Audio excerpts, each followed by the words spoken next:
Hey everyone, and welcome to the next edition of the Snapchat. I'm joined today by none other than Cozy Snap. Cozy, it's been a crazy week.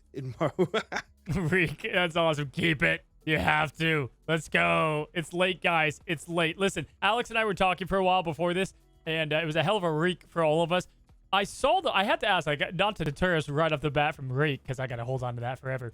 I saw in your backdrop, you have, like, this desk next to you now with all these cards, and I couldn't see, like, what is that? What am I looking at? So, like, it's just framed out for the viewer, so you just can't quite see. My whole room is covered with Lorcana cards. There's Lorcana cards everywhere. Oh, no way. Okay. Yeah, we were going to play. We never got to at PAX East. I remember this. So, like, have you dipped into it? Yeah? Yeah, so what happened at PAX, so we were walking around PAX. We're like, hey, let's try some new games. So I bought 2 starter decks for Lorcana, and you bought 2 starter decks for Star Wars. Yep.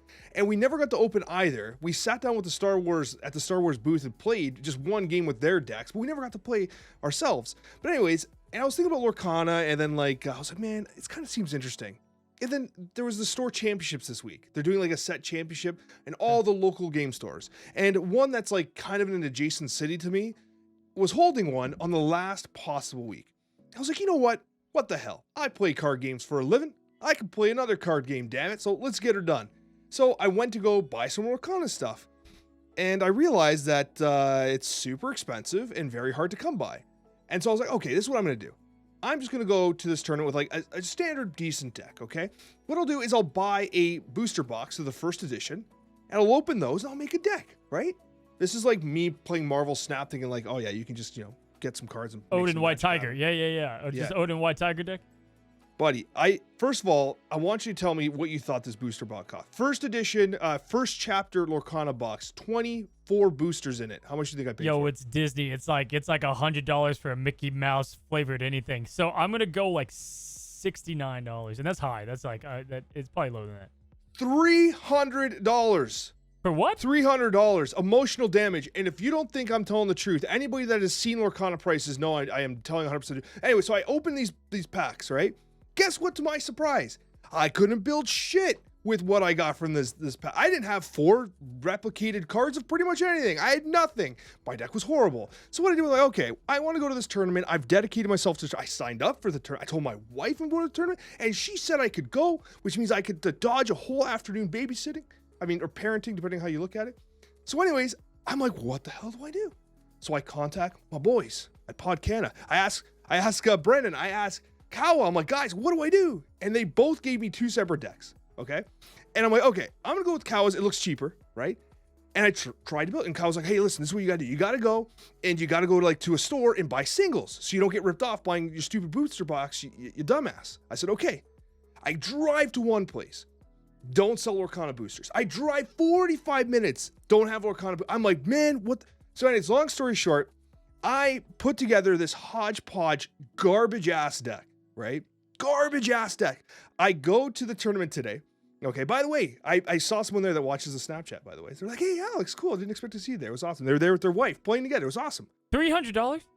$300. I couldn't even make a deck. Get my face. I was trying to work through the whole time. I'm like, that freaking mouse, man. I can't stand. Okay, so you get there.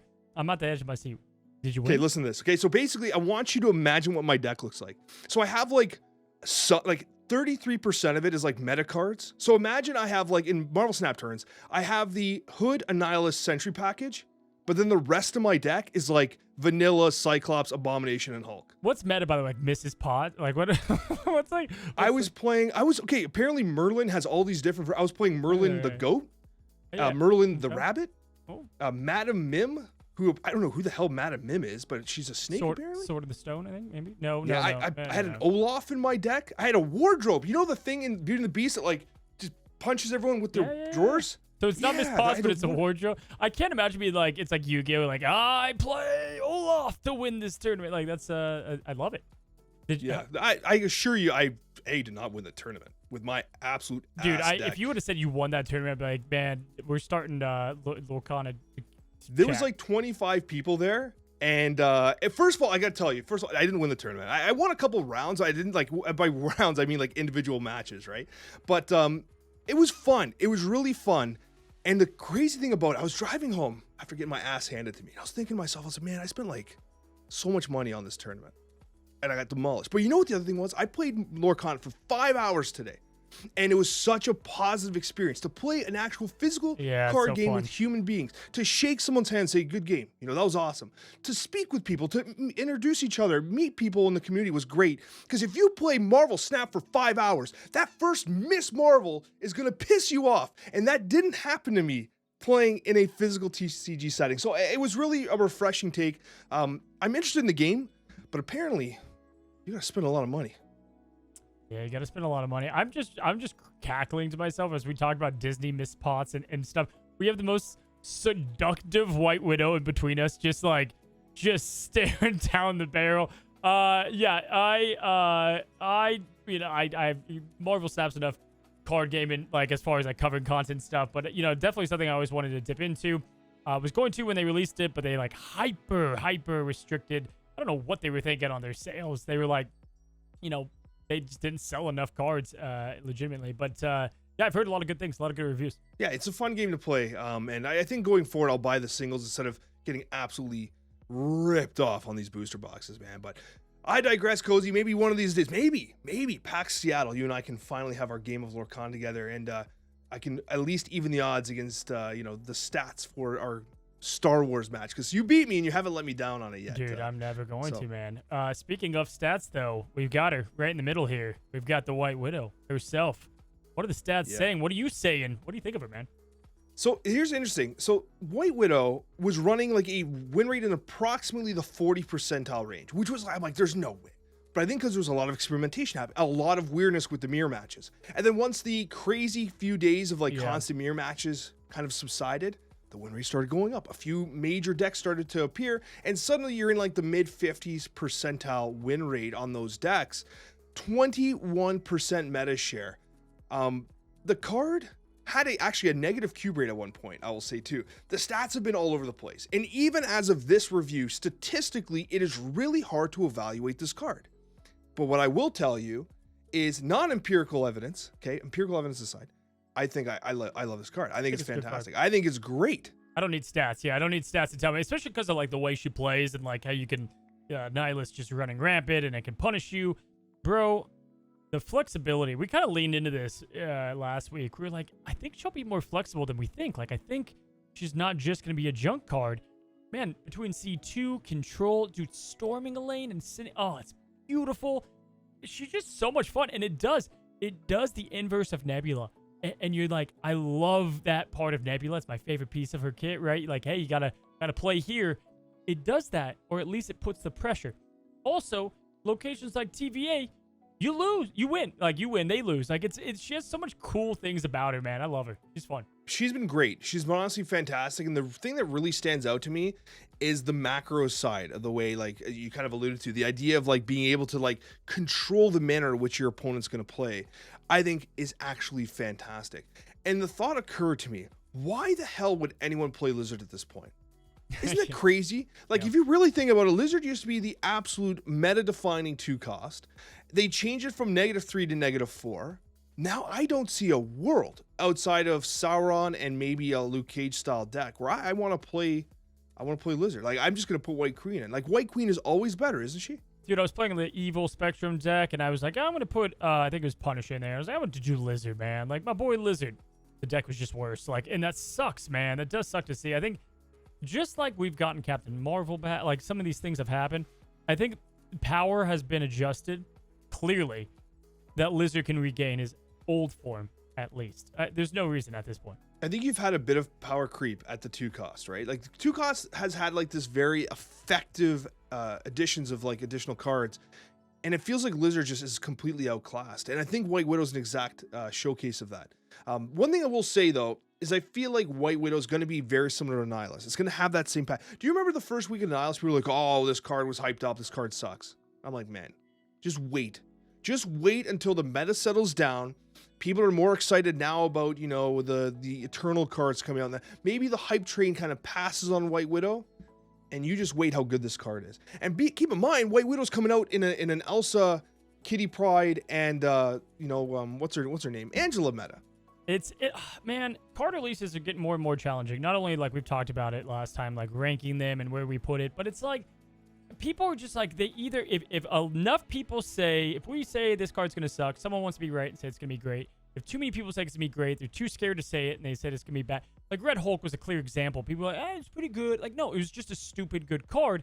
It's tougher to say. I feel like it's just also so hard to evaluate the week they come out. Red Hulk's obvious, but White Widow, it's like, it's just, dude, man, you got them all. You have 23. You said 23% of the meta, man. That's so many White Widows out there, arguably with junk packages, arguably against each other. They're playing the same style of deck. It's just hard to evaluate these cards week in and out, or week of for the most part. Dude, I had such a headache doing like playing the White Widow on release day, and even that release week, because it was like, oh, the Annihilus matchup. Like Annihilus mirror matches are the worst. Yeah, dude. Because you're like, okay, got to figure out the initiative, and like our ranks, we're playing against people that know how to play now. So like it's like everyone's trying to dodge the initiative. It's just like it's so much. The game grinds to a halt. It's not the same Marvel Snap, right? Yeah. But it's one of those. I think this card's gonna age like fine wine. It's gonna age just like Annihilus did. Annihilus was being poo-pooed on. And it's still, even post-nerf, it used to be a 5/7. Post-nerf, it's still one of the best cards in the game. Bro, when Hood got reworked, people were crapping on Hood. And yeah, obviously Hood and Annihilus came to help him out, but like Hood was great even before that. Like, yeah, I think it's just, I don't know. Couldn't tell you, but I think she's going to be good. What do you ultimately land on with her? I ultimately land on 4-star. I'm definitely going to go 4-star. I said last week I was worried I was going to miss high. I gave it an initial 3-star rating. Yep. After playing it, definitely 4-star, 100%. And for another reason I want to bring up Cozy, and I want to hear your star rating too, was... Did you often find yourself playing her on turn 6? I did. I'm like, I can play this on turn 6. They're not going to fill this location. You play her whenever. I know, truly, you could play the card whenever, and that's what's great about her. Like, Valentina, as we just kind of talked about, like, she has a lot of tremendous upside, but then you play her on 6, you're doing nothing. 5, even you're, like, pigeonholing yourself even after 4. This card, you're just happy about. You're happy playing. You're going to get that value. Sometimes you want the information. Playing her early means you dictate the game. No question. I think she's going to be a 4-star. I gave her a 4-star on my release date, and I felt confident about it. I wanted to give her a 3.5, and I'm like, I don't think so. I think she's going to be a 4. It's just too much in one kit. Now, this is a card that if they decide to adjust, it will affect her pretty drastically. I'm a little worried about the adjustment if they do. But as of this White Widow that I'm looking at, she's a 4-star. Yeah. And I think the major thing that really stuck out to me was that this card feels like it has no risks associated with it. Like Green Goblin, Hobgoblin, the Goblins, they feel like they have an associated risk of getting stuffed, right? White Widow, like it's so early in the game. Like what's the worst that can happen? Yeah. You know what I mean? They play Carnage on it and you're like, oh, don't play White Widow where they're playing their stupid X-23. You know what I mean? Cheapest way to clock, right? Like at the end of the day, she's your cheapest option at that. And like, that's always going to be valuable. That's always going to be valuable in some sense of the word. And actually, the other thing worth noting is that she was way better in locations than I expected too. Like I was winning Altar of Death games, Death Domain games, because I can't do anything, right? Yeah. Like it's like, oh, there's a -4 there, and I can't literally land cards in that location. Yeah, Thanks, Alex. Yeah. Right? She did. Like she was great. Like I just brought up TVA. Like I remember TVA came up, and I'm like, I win. Like what are you gonna? That's so much to come. You can't fill up the lane. I'm putting 2 power in the lane as well. And then I just like stack one other lane, right? Or whatever. She has a lot of different case scenarios to work with. And again, synergy, as I've alluded to earlier, outside of just the junk package. So White Widow coming down firm as a 4-star rating from both myself and Cozy Snap. And that takes us to our next topic here, which is going to be the top 10 must-have cards for April 2024. And this is must-have cards in Marvel Snap as a whole. Now, Cozy, I'm going to just like throw this out there. Instead of doing like a traditional top 10 that we do very frequently, why don't we just riff a little bit and just like, just talk about the cards that we think are going to be best in people's collections. Yeah. I think that like people's collections are so unique. I think like sliding them to a rigid top 10, I don't think is necessarily going to do justice. You don't need a no order top 10. That's fine with me. Yeah, I totally agree. And to kick us off, Cozy, let's start with Phoenix Force. Phoenix Force activates an entire new archetype for people looking for one of the most challenging and rewarding gameplay styles in Marvel Snap. I would think we would be remiss not to talk about Phoenix Force in this listing. I think this is like a special pick because when people see top 10 must-have, they're thinking like Red Hulk, right? And like spoiler, he's not on our list. Like we're not looking at like these are the best meta cards. These are cards that are just great to add to your collection to really do something to it. And why I like Phoenix Force here that you picked is that I remember when I started Marvel Snap, when I thought multiple man was so busted, I was like, well, I could have copies of this small power card, and she allows you to have 4, 5, 6 insane combos in one deck, and she teaches you a lot about movement and the way that works and outthinking your opponent. I think it's a tremendous deck to add to a collection, and one that you can easily climb up to infinite, and it can teach you snap conditions. I like Phoenix Force. I think this is a sneaky pick. The thing about this Phoenix Force as well is, like, when you play against a very highly skilled Phoenix Force player, you start to see how the Phoenix Force starts to like manipulate the mechanics of the game.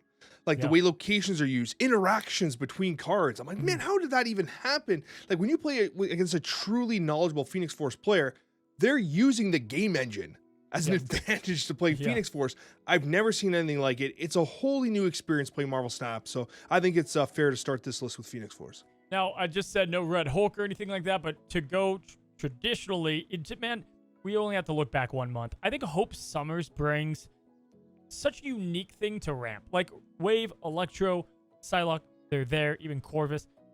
Hope is that all-in-one package, and I think that's kind of what you're looking for when you want to play ramp. But also, she does something unique in the fact that, like, Wave and Electro, you're playing a ramp deck. Hope Summers, you're playing probably a bit more cost-greedy deck. And let's face it, the fun factor's there. And B, she doesn't feel bad to play. And so I would say Hope Summers as just a strictly good card is one that I would look towards adding to your collection. It's definitely one of the best overall season pass cards we've had in a while. Yeah. It's truly like stood the test of time. And honestly, like it's so good. It's so good, and it negates like the Mobius and Mobius, and like the meta's fit for it right now too, with Angela and Kitty Pryde Nelson coming back. It's the perfect time to be a I was gonna say a Marvel Snap player, a Hope Summers owner. Yeah, and what's funny is Phoenix Force, Hope Summers, and more on our list are season pass cards. And I think the reason why is they carefully craft these cards to do something of the sort, right? Hope Summers is a different example, but Phoenix Force, alongside some others we might mention, it's like they bring something to your collection, which is why they're enticing to get, or months later, good to get to your collection. So you'll notice a trend here on some of them. But yeah, Hope Summers is my pick there.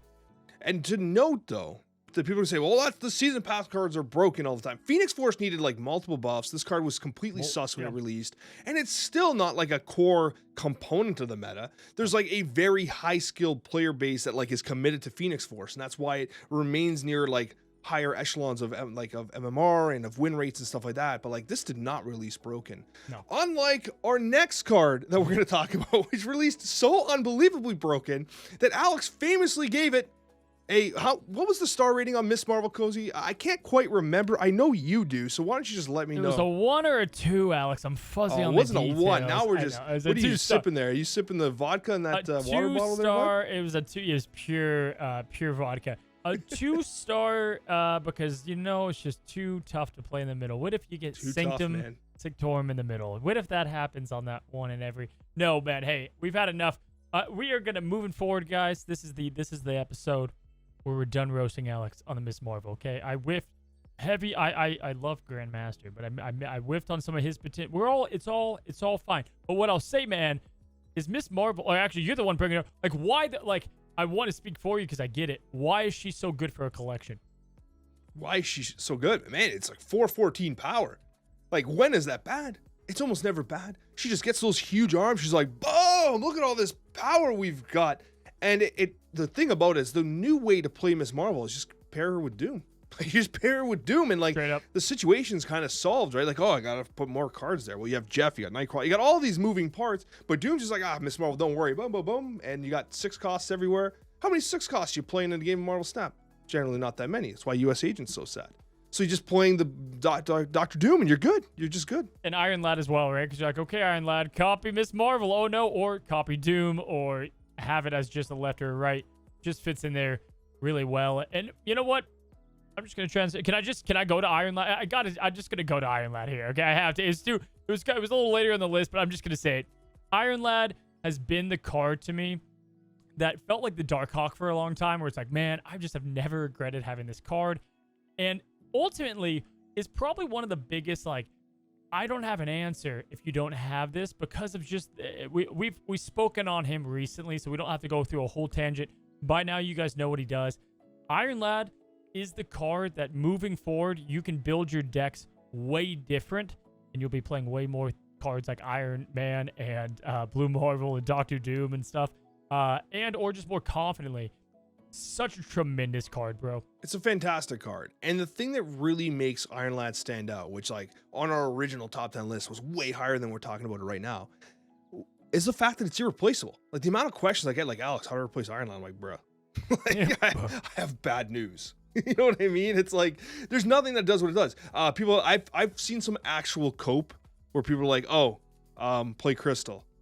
I'm like, man, they're not the same thing. Yeah, they're just not the same thing. Definitely, my pick, it might be up there as one of the most like collection transforming would be Iron Lad. Yeah, and another one that like I think is not as collection transforming as Iron Lad, but it opens up a whole new archetype in the same way that something like a Phoenix Force will.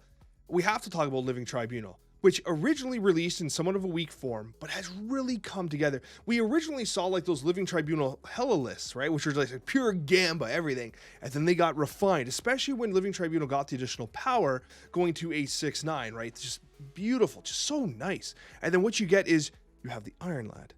Right, you have the Iron Lad. Ironically, works perfectly with the Living Tribunal because you hit that the Iron Man, then you play the Iron Man, then you play the Onslaught, then you play Living Tribunal, and like you have all this power across the board.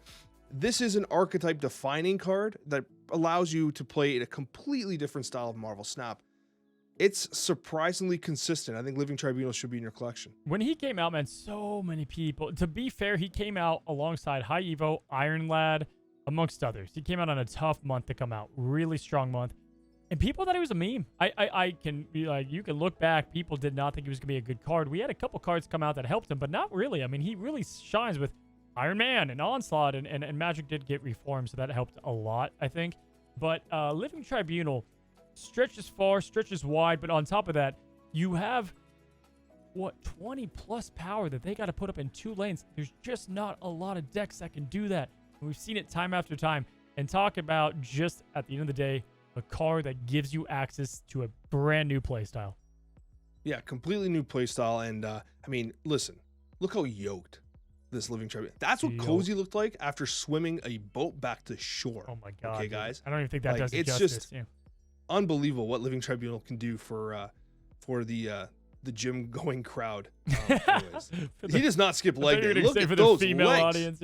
Yeah, dude, the legs, all of it. I'm actually getting too distracted looking at the lower quadrant. I'm gonna move on though, and this card has been probably the winner this year, 2024 and 23, of the most adjustments in Marvel Snap. Can you guess, guys? Wait for it. Drum roll. That was my drum roll. It's gonna be Thanos, guys. Thanos? Exactly. We got Thanos on here because it's not that he's like just the super meta guy that he was, but I think if you're a Marvel fan, you have to get yourself Thanos. You have to. He's too iconic. The stones, the way they play. Yes, the deck is different. It's not completely trash. He's not near as good, obviously, but it's Thanos and what he offers to the game, and he just transforms again. A playstyle, a collection, I think is on the list for sure.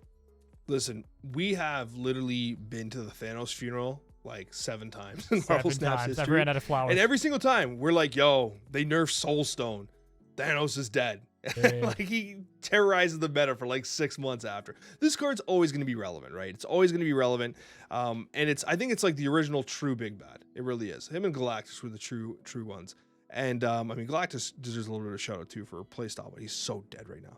But like Thanos, it's going to come back. It's always going to come back. And I'm hoping that maybe they rework the card. Imagine Thanos, you play it on turn 6 and he snaps and just like randomly half of both teams' boards just disappear. Oh my god. Yeah, dude, in a Goliath effect, you're going to get trigger half the people on the road right now listening onto their way to work here. But if it isn't Thanos adding to the collection, what's another card that you got on the list that's a must-have?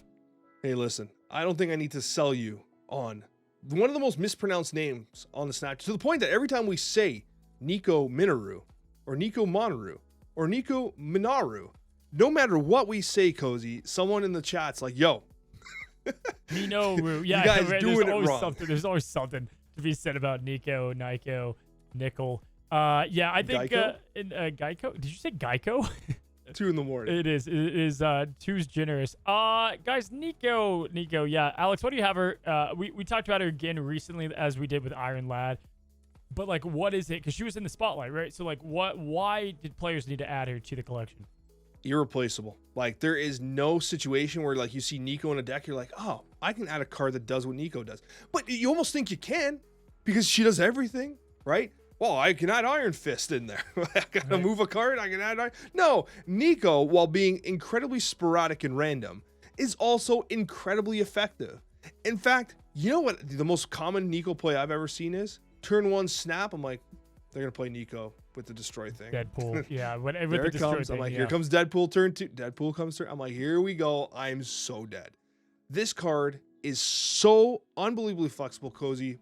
You have to have it. Yeah, and the thing is, like, I think, funny enough, if Nico was more expensive of cost, she would suck. Because the reason I love her is that you're able to chill out and just wait for that spell that you need most of the time, because she's just a 1-cost commitment, right? So, like, that's what makes her great. Like, in C2, people are like, what, there's 3 or 2 effects that hurt you in C2. And it's like, cool. Don't play her till later. Wait for your effect. If you draw it late, then I do get that. But copying Cerebro, I mean, there's just so many uses, or giving her +2 power to Cerebro, right? Like, there's places and times to use her.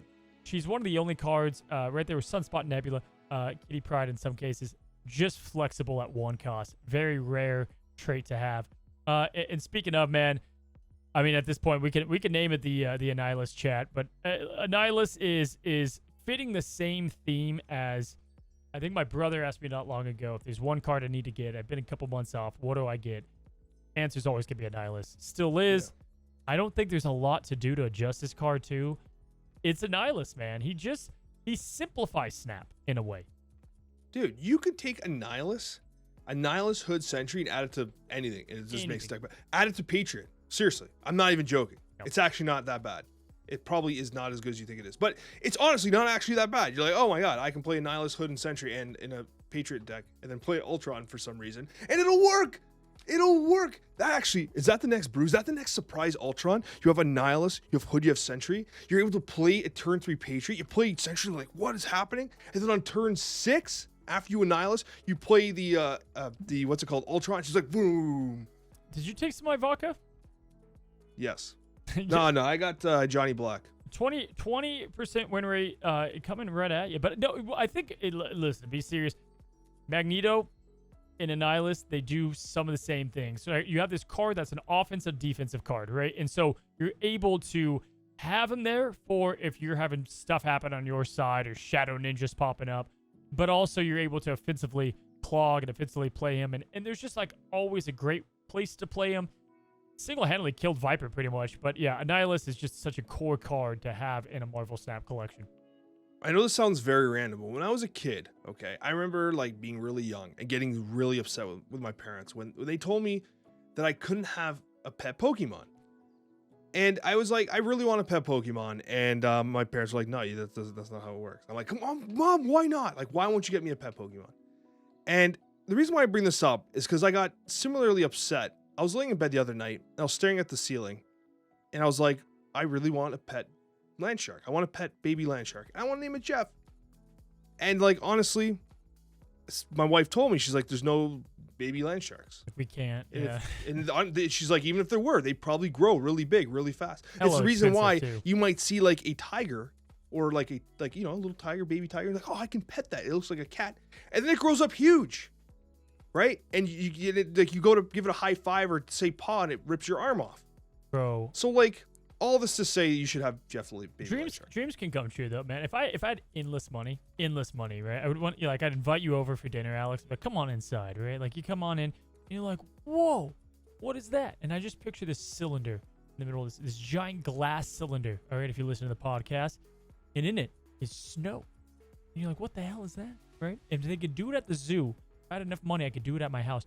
Imagine a penguin, an emperor penguin exhibit in my, not exhibit, it's just their home. They're chilling. One's name Alex. I couldn't be happier. They say money can't buy happiness. That right there, endless happiness. I get it. You know what? I can totally see that. That'd be such a great idea. Like, you have a snow globe, and then like you have a giant machine that like shakes it. to make all the we're snow not go? shaking the pink. We're not shaking the Oh penguins. yeah, the penguins are inside. I They're forgot inside. the They're penguins gonna are die. inside. Alex Don't would shake be it. dead. The penguin Alex would be dead. No, we'd have an igloo. They'd be chilling. You'd walk up. You'd have like your martini. You'd be like, man, there's a penguin right there. I'd be like, yeah, we take great care of them. And that's it. That's it. I think it's possible, man. That or like an orca. Like An Shamu. orca? Like Shamu. That you'd have like how big's your pool? I mean, you live beside an ocean, I guess. You'd have to have a big. I mean, I'm rich, right? Endless money would be is what we're saying. This is the scenario here. Imagine you had an orca and you had a huge leash big enough that you could walk on the beach with your wife and hold the leash for the orca who's swimming in the water. What kind of leap? What kind of dude? This is a lot of money. We're hitting like Iron Man potential to transport the orca from the house to the beach. That's an expensive machine. It's custom made, probably German. Like what? Millions? Trillions? Okay, at this point, I'm gonna have to watch that episode of The Simpsons when Homer brings home an elephant. I think this is the proper research we have to do next. It's that one or the there's a movie I can't even tell you which. Oh, Meet the Millers. It was a pretty good movie, and the boss on it has an orca behind him, like an actual orca. Have you seen Meet the Millers? Andy. I feel like is that the one with Jennifer Aniston? Yeah. And Sudeikis. I think Sudeikis is. Yeah. It's been so long since I've last seen that, but no, maybe we should watch that. I mean, listen. At the end of the day, if Meet the Millers could pick if Mr. Miller could pick a card in Marvel Snap, it would be Jeff the Baby Land Shark. We don't even need to say anything, right? I think this sums up Jeff. I think we did a good. What are we talking about again? Where are we? What are we? What time is it? Yes. We haven't even talked about the number one card yet. The card that we unanimously put at number one. Who is it? Is it the Trickster? Is it Loki? Who on we're not going to derail again for the love of God. Marvel Rivals though just released his gameplay. Looks so damn cool. But Loki, yes. Talk about. It's not even that he like makes his own archetype. Yeah, like the other cards, bro. If you can't afford cards, just steal them. That's what Loki does. Like I love that. And you've been preaching that for a long time. Like you should have him on a rival, right? Because like. I guarantee the new player experience would be bumped up if Loki was there because they could just test out so many different cards. Absolutely, man. Like, listen, we were talking about Lorcana before. Imagine if I had a Lorcana card where I could be like, yo, just hand me your deck, bro. Just hand me your deck. Take mine. My piece of guard. Like, I would have won the tournament easily, right? Easily I would have stomped the tournament, man. Loki is such a great design. And what's also interesting is talking about like the physical TCG. You can't do that in a physical TCG. This is a purely awesome thing that like can happen in Marvel Snap. Yes. But no, I do think that Loki is without question one of the absolute best cards in Marvel Snap. 100%. Simply because even if you're a brand new player and you don't have all the cards, Quinjet's really inexpensive. The pieces are so inexpensive. There is a shell that runs Devil Dinosaur that's fantastic. Dude, you are 100% correct. Pretty much every card there could be more on here. There's definitely cards like we've left out. But I feel like these are just like good, fun, great cards that do a lot. It certainly is subjective, guys. Certainly, like, I don't need Phoenix Force in my life. Great. But I think that these are cards that really would be, they just transform the collection in ways that others don't. If you want to go try hard, you could go with the Red Hulks. You could go with those type of cards. Obviously, we're talking the ones that are S4 and S5. But I think we hit the list pretty well. Yeah, absolutely. And there are some cards with like Cannonball, but I think it's more of like a flash in the pan right now. Yeah. Cannonball's really good in the meta. I think the key too that is painful to leave off are Zabu and Darkhawk, but like they've just completely been nerfed into like Oblivion, so it's not worth having. Like you want them, but at the same time, like not in the current form. If we redid the list, I'd probably throw in Ravonna. I think Ravonna is so special. She does so many cool things now, and now that she's kind of unique, right? Like Zabu's dead in a way, so like she's one of the only ones that do what she does. So I would probably put Ravonna in there too. And Cozy, I got a question for you. What? Actually, I don't have a question for you. Goya has a question for you for our Snapchat mailbag, and it reads, you have to choose one, Cozy. Waffles or pancakes, and why? Oh, dude, this is a big debate. This is a tough one, man. I've gone back and forth. I feel like people are going to be offended. I get the waffle thing, but I've had enough, like, garbage waffles. I think I'm a pancake guy, man. I think I am a pancake guy. You know what, dude? When you said, oh, I wasn't sure, I was like, there's only one right answer here. No, I agree, dude. If Cozy says waffles, I'm flying to California, dude, and I'm gonna like I've already had a bad day. Of the backhand, man. Like listen. It has to be pancakes. Have you been to a restaurant where they have chicken and waffles? And I swear to God, I always deceive myself thinking like this is gonna be a good. It's gonna be a good meal. Maybe this is American thing. It sounds terrible, dude. Chicken and waffles is a thing, and I'm always like cold or hot chicken. There's hot chicken, like fried chicken. Like cold chicken, just like slapped on. It's not in a cafeteria. Like, I don't know, you're listening. Chicken and waffle. Every time I sit down, I'm like, man, this is going to be great. And I get it. I'm like, I don't want freaking chicken and waffles for dinner. Like, what the hell am I looking, or even for breakfast? It's just not good. Now, chicken and pancakes, probably worse, but it's an easy pancake for me, yeah. Yo, pancakes 100%. And here's okay, I'm going to go a little off the beaten path here. I prefer plain pancakes. None of that blueberry crap. Don't even put chocolate chips in it. Keep them pure, virgin pancakes for sure. This is the most controversial take I've ever said on the Snapchat. I shouldn't say this, but I'm going to say it. I'm going to get a ton of flack here. I would rather have fake ass Aunt Jemima maple syrup than real syrup. I know I live in Canada and I can go to a tree and get actual maple syrup. I would rather, the Aunt Jemima crap tastes so much better. Hey. It tastes like garbage.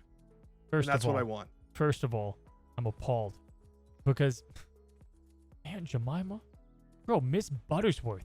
It's Miss Buttersworth all day. We don't have that in Canada. You don't have Miss Buttersworth? Dude, you guys are no, we don't have. When you go to an American grocery store, I walk into the aisle, I'm like, why is there so much shit here? Why do they need 45 versions of peanut butter? No, well, Miss Buttersworth has single-handedly saved my life. Like, she is my companion at breakfast.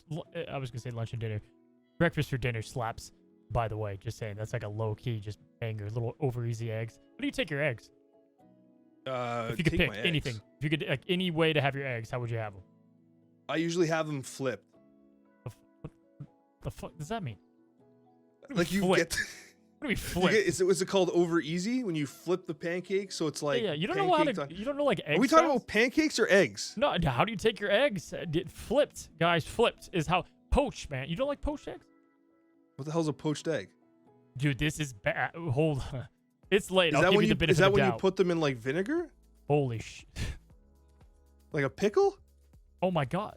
You don't know? I don't understand. I don't know, man. Next Snapchat, hand of God, I'm showing different pictures of eggs, and I need you to tell me what they are. You can study up. That's fine, but like we need to get through. Like for the listeners, we need to get through this. What's the next question?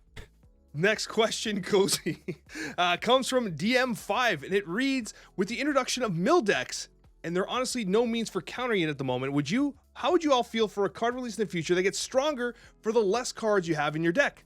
This could potentially synergize with cards like Crystal and Adam Warlock. And Strong Guy. Yeah, I like it. I think it's cool. I think they should do this, man. I'm not like beefing on all the questions we usually, but sometimes like, yeah, maybe we can see. This is a good idea. Next question comes from Abraham, and it reads: hi, Alex and Cozy. I played the game from release, stopped for a bit, and then came January. My question is related to time management. How do you guys mix life, getting married, and playing Snap consistently? What's the formula? I always appreciate the fact you guys talk about life on the Snapchat. F for Alex's Kia. This was A, love it. B, this is by far the most like life we've talked about in a Snapchat episode ever. So very timely, I feel like. When I'm not trapped on the boat in the middle of the ocean, I don't know, man. I think it just comes down to like, we all have hobbies, we have de-stressors, and I'm fortunate enough that my hobby became my job, right? In a lot of ways. And then I get to have this as a job. So like that for one, but two, like I just genuinely like it de-stresses me, right? Like if I'm, I play a lot like you guys too. Like I have like my recording sessions, obviously, but like, in the bathroom or like going to bed, I'll get a game in and stuff like that. Like it Snap, like why it's so great is it's anytime, anywhere. And so like if that answers that, and then, just hang out with the family and do all the other stuff. How about you? For me, I find the time management to be a challenge. It's one of the things I have the greatest, room to grow with. I still, to this moment, don't have the answer to like how I need to manage my time more effectively.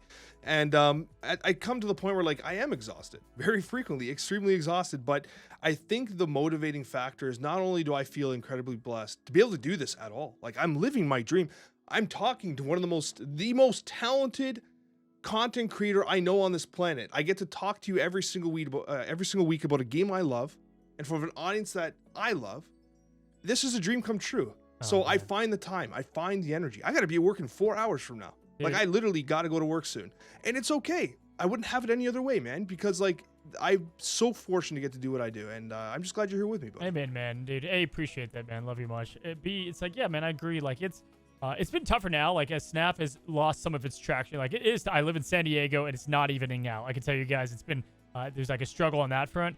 but I considered myself blessed every day that this is what I got to do, and I'm, hopefully I can continue to do this and continue to content create, especially for Marvel Snap. So yeah, man, definitely agree there. Good questions, man. Absolutely. These are fun. Guys, thank you so much for joining us here tonight. Cozy and I genuinely appreciated all of your support, your viewership, and of course, the reviews you leave on the podcast platform of your choice. It means the world to us. Thank you so much for watching, and we'll see you on that next Snapchat episode.